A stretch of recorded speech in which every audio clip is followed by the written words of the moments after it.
Aheri times खेड्यातील बातमी शहरापर्यंत.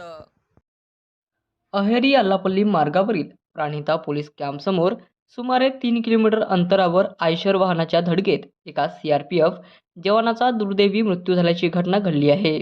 या प्रकरणी अहेरी पोलीस ठाण्यात अज्ञात आयशर वाहन चालकाविरुद्ध गुन्हा दाखल करण्यात आला आहे.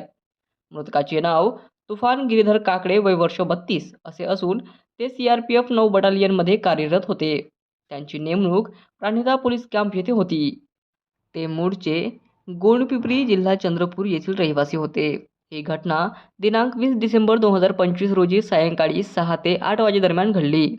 याबाबत दीपक युवराज सोनवणे, वय वर्ष 35, व्यवसाय नोकरी, एसआरपीएफ ग्रुप क्रमांक 10 सोलापूर येथे कार्यरत, सध्या प्राणहिता पोलीस कॅम्प अहेरी यांनी फिर्याद दिली आहे. फिर्यादीनुसार घटनावेळी फिर्यादी मोर्चा गार्ड ड्युटी करीत असताना अज्ञात आयशर वाहन चालकाने मृतकाच्या दुचाकीला जोरदार धडक दिली. या अपघातात मृतकाच्या डोक्याला व छातीला गंभीर दुखापत झाली.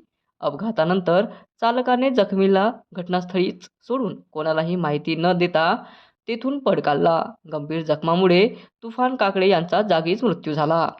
या प्रकरणी अहेरी पोलीस ठाण्यात अपराध क्रमांक 377/2025 अन्वये कलम 281, 106(1) BNS सह कलम 134A, 134B मोटार वाहन अधिनियम 1988 अंतर्गत गुन्हा नोंदवण्यात आला आहे.